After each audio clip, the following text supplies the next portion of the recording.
Assalamualaikum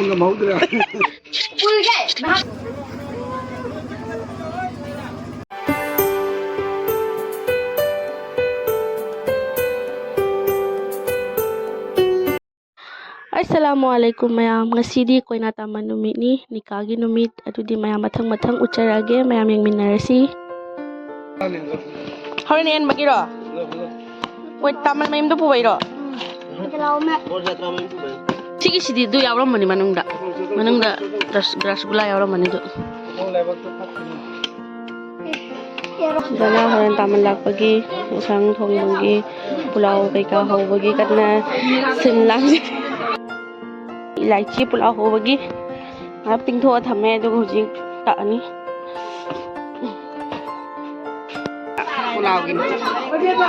pulau gi sina kumna soi lagi natra horen pulau hawbagi taman gi pulau sa hawdi hawya chani ni adu phangan de khar horen phangna bo khon da ya de Ola sida surami sidi si maudu noirame arangi maudu noirame suri nambiu haidi aduga thabeko yam subagi pali se dum yam ba se dum daraba ji je nuai te da sing suba jam suba chanam suba tilam suba ai no hoi yam le la chamba pori poren tamala pagi shabi ani na sa chamba pori lista bahar ong katang liya maru jangan liya di matang dai ong ani tatwa lauji hole ong kira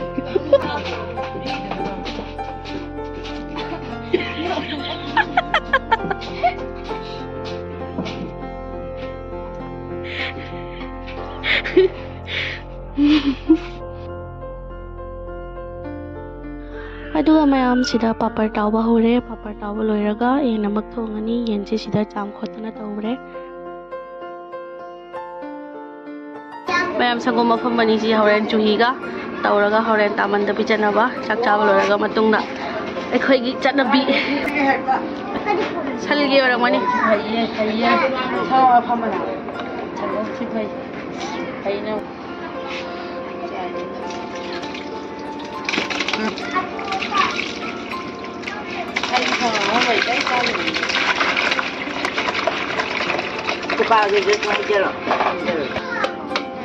Pazana nai khai rani matum ta base aduga chuhiri sawallaraba aduga sidana amuk chak thongbagi sem sari aduga sidana ligire tamangi phampham tamangi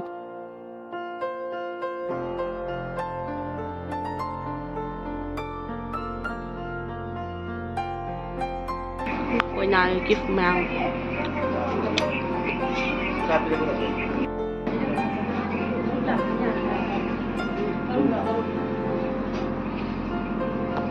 sidana horen koina sidagi koina thin bajat pakan da yeluna ba chocolate kai ka leire achapot horen enna ba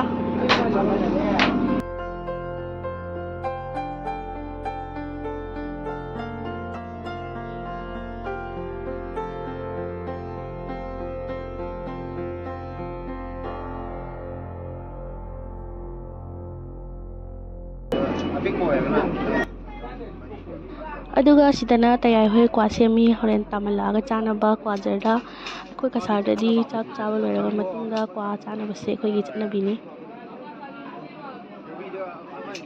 dudi lo benul hong basigi maramda kari haining mono mayamda wahai macam tang phokdok bisi samudra ulgai to munga maudra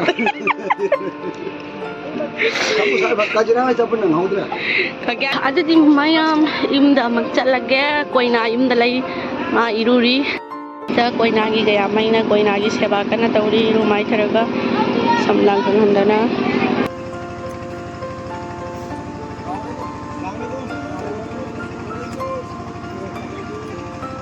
taman lakpagi video se tachoga tayagana tawraga phajana lobirame akoi sidadi taman lakpa matamda haidi nupi na thokna deba aduna makhoi ani na tawraga mathang phajana lobirame adudi mayam video se loira fawbe ingminarsi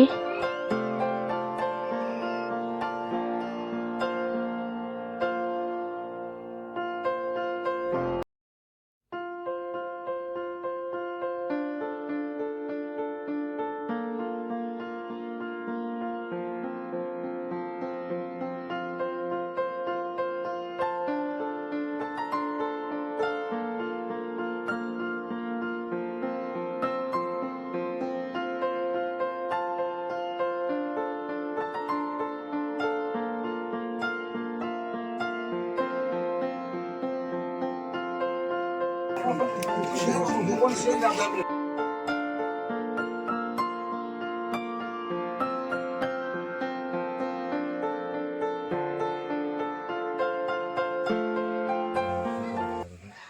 ꯃꯌꯥꯝꯁꯤꯗꯅ ꯅꯤꯀꯥ ꯇꯧꯕꯒꯤ ꯃꯇꯥꯡꯅꯤ ꯑꯁꯤꯒ ꯂꯣꯏꯅꯅ ꯑꯩ ꯍꯥꯟꯅ ꯁꯨꯕꯜ ꯇꯧꯔꯦ ꯍꯥꯏꯅ ꯑꯜꯍꯝꯗꯨꯂꯤꯜꯂꯥ ꯑꯩꯅ ꯑꯜꯍꯝꯗꯨꯂꯤꯜꯂꯥ ꯀꯕꯤꯜꯇꯨ ꯑꯜꯍꯝꯗꯨꯂꯤꯜꯂꯥ ꯑꯩꯅ ꯁꯨꯕꯜ ꯇꯧꯔꯦ ꯍꯥꯏꯅ ꯍꯥꯏꯔꯣ ꯀꯕꯤꯜꯇꯨ ꯍꯥꯏꯔꯣ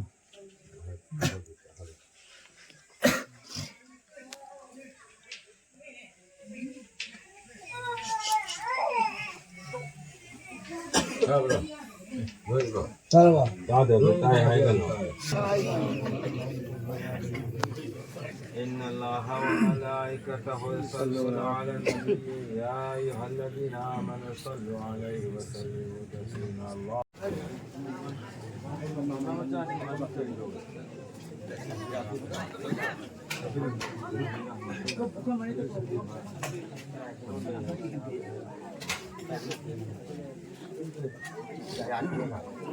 Sabana Begum.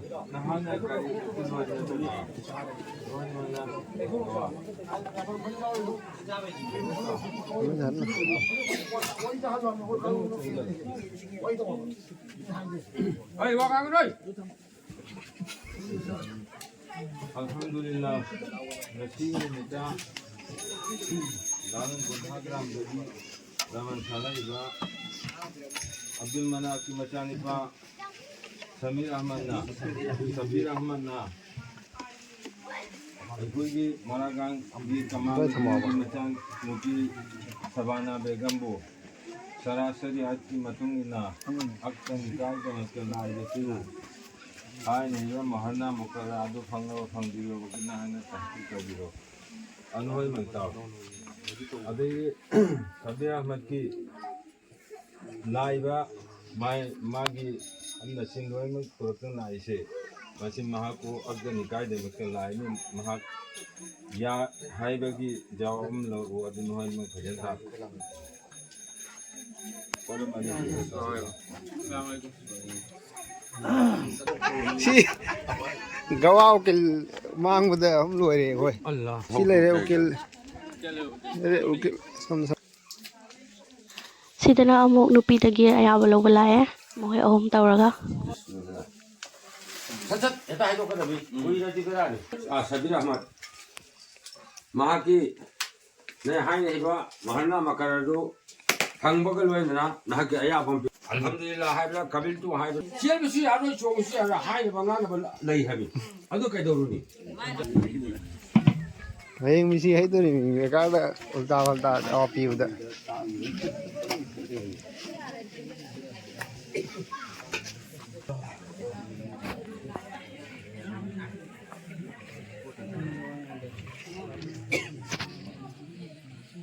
Assalamualaikum. Kita Sabana Begum bagi kita di luar pura. Lore. Solo hebra. Hai. Amna ju hong hebra. Hai. Ayai ne. Jai. Noi.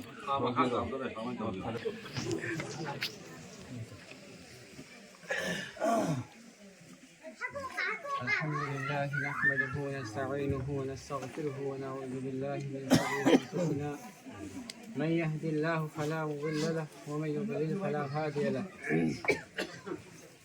واشهد ان لا اله الا الله وحده لا شريك له واشهد ان محمدا عبده ورسوله اما بعد وقال تعالى أعوذ بالله من الشيطان الرجيم يا أيها الناس اتقوا ربكم الذي خلقكم من نفس واحدة وخلق منها زوجها وبث منهما رجالا كثيرا ونساء واتقوا الله الذي تساءلون به والأرحام إن الله كان عليكم رقيبا وقال تعالى يا أيها الذين آمنوا اتقوا الله حق تقاته ولا تموتن إلا وأنتم مسلمون. وقال تعالى يا أيها الذين آمنوا اتقوا الله وقولوا قولا سديدا يصلح لكم أعمالكم ويغفر لكم ذنوبكم ومن يطع الله ورسوله فقد فاز فوزا عظيما. وقال رسول الله صلى الله عليه وسلم النكاح من سنتي فمن رغب عن سنتي فليس مني وكما قال عليه الصلاة والسلام. سبحان ربك رب العزة عما يصفون وسلام على المرسلين والحمد لله رب العالمين. Alhamdulillah. إن الله وملائكته Mathanda Nipa Macha Lahangwanda Raman Sahib Lahangwanda Wayan Kotan Sindabata Ayu Lahanga Fajana Tabeda Tawani Ek number Yahan Hamada Nashidigi Nipi Macha Asi Nahaki Nisada Ud Pujalla Amasin Lahanga Mahaki Awada Tafin Doini Metromin Tawudal Safar Dutta Rasul Haji Khani Parak Nirangani और चटोक जती पर्दा पुरसी नमाज रोजा अहकाम इस्लाम और जो आदि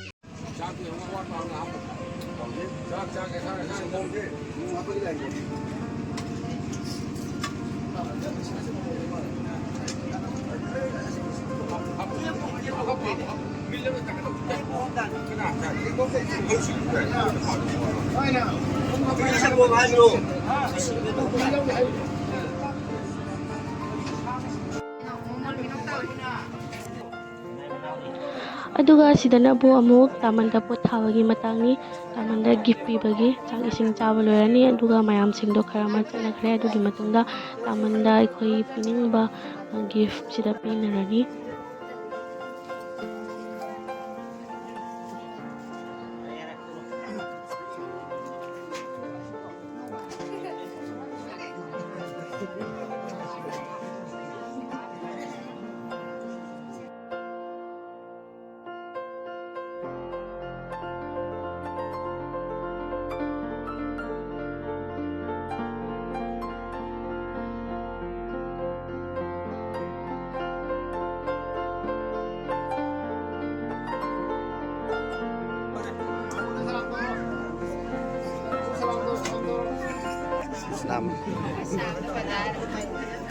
Vamos, vamos, vamos, vamos.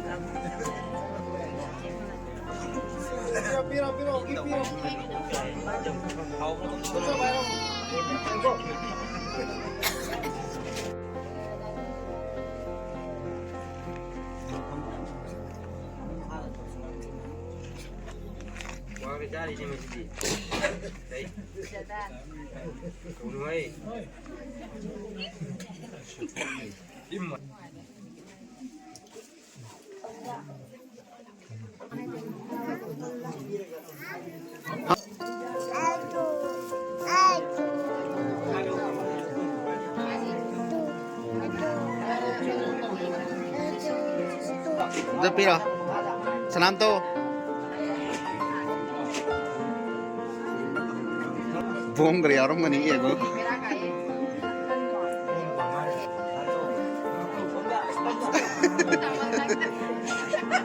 Vamos, vamos, naik kau. Puro ni tu puro.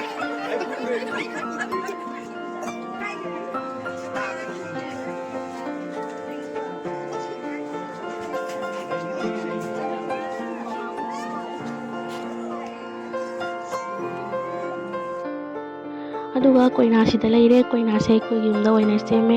ꯀꯣꯏꯅꯥ ꯁꯦꯝꯕꯁꯦ ꯊꯪꯅꯕ ꯌꯨꯝꯗ ꯑꯣꯏꯅ ꯁꯦꯝꯃꯤ. ꯑꯗꯣ ꯑꯩꯈꯣꯏꯒꯤ ꯌꯨꯝꯗ ꯑꯣꯏꯅ ꯁꯦꯝꯃꯦ. ꯑꯗꯨꯒ ꯀꯣꯏꯅꯥ ꯁꯦꯝꯕ ꯂꯣꯏꯔꯅꯤ. ꯑꯗꯨꯒ ꯃꯈꯣꯏꯒꯤ ꯌꯨꯝꯗ ꯑꯃꯨꯛ ꯆꯠꯂꯅꯤ. ꯑꯗꯨꯒ ꯁꯤꯗ ꯆꯠꯄꯒꯤ ꯊꯣꯛꯑꯦ.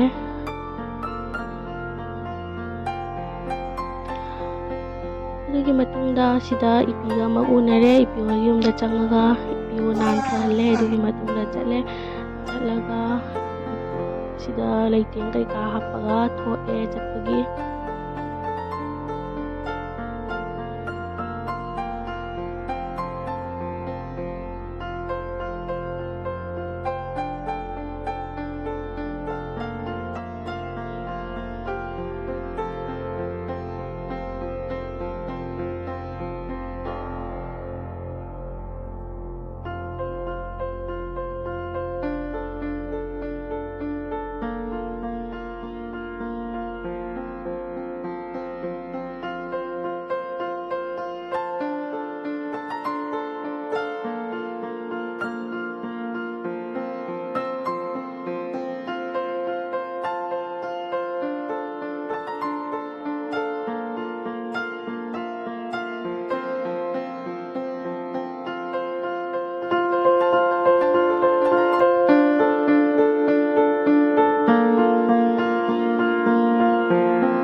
ꯑꯁꯤꯅ ꯇꯥꯃꯟꯒꯤ ꯃꯌꯨꯝ ꯌꯧꯔꯛꯄꯒꯤꯅꯤ ꯇꯥꯃꯟ ꯃꯌꯨꯝ ꯌꯧꯔꯛꯑꯒ ꯁꯨꯃꯥꯏꯅ ꯐꯝꯃꯦ ꯑꯗꯨꯒ ꯑꯩꯅ ꯚꯤꯗꯤꯑꯣꯁꯦ ꯃꯌꯥꯝꯗ ꯎꯍꯟꯅꯤꯡꯗꯅ ꯃꯇꯦꯛ ꯑꯃꯈꯛꯇꯪ ꯇꯨꯃꯤꯟꯅ ꯂꯧꯔꯛꯄꯅꯤ ꯑꯗꯨꯒ ꯑꯩꯈꯣꯏ ꯆꯥꯛ ꯆꯥꯕ ꯊꯛꯄ ꯂꯣꯏꯔꯦ ꯑꯗꯨꯒꯤ ꯃꯇꯨꯡꯗ ꯍꯜꯂꯛꯑꯦ ꯅꯨꯡꯉꯥꯏꯇ ꯑꯩꯈꯣꯏꯒꯤ ꯏꯅꯥꯎꯁꯨ ꯂꯩꯍꯧꯔꯦ ꯑꯗꯨꯅ ꯑꯩꯈꯣꯏ ꯋꯥꯔꯤ ꯇꯧꯅꯔꯒ ꯁꯨꯝ ꯅꯨꯡꯉꯥꯏꯇ ꯇꯧꯔꯒ ꯑꯗꯨꯗꯤ ꯃꯌꯥꯝ ꯑꯩꯒꯤ ꯚꯤꯗꯤꯑꯣꯁꯦ ꯃꯇꯥꯡ ꯑꯁꯤꯗ ꯂꯣꯏꯁꯤꯟꯖꯔꯒꯦ ꯅꯨꯡꯉꯥꯏꯕꯤꯔꯒꯗꯤ ꯂꯥꯏꯛ ꯁꯦꯌꯔ ꯑꯃꯗꯤ ꯁꯕꯁꯀ꯭ꯔꯥꯏꯕ ꯇꯧꯕꯤꯔꯝꯃꯣ ꯃꯊꯪꯒꯤ ꯚꯤꯗꯤꯑꯣ ꯑꯃꯃꯨꯛ ꯄꯨꯔꯒ ꯂꯥꯛꯆꯒꯦ ꯑꯜꯂꯥ ꯍꯥꯐꯤꯖ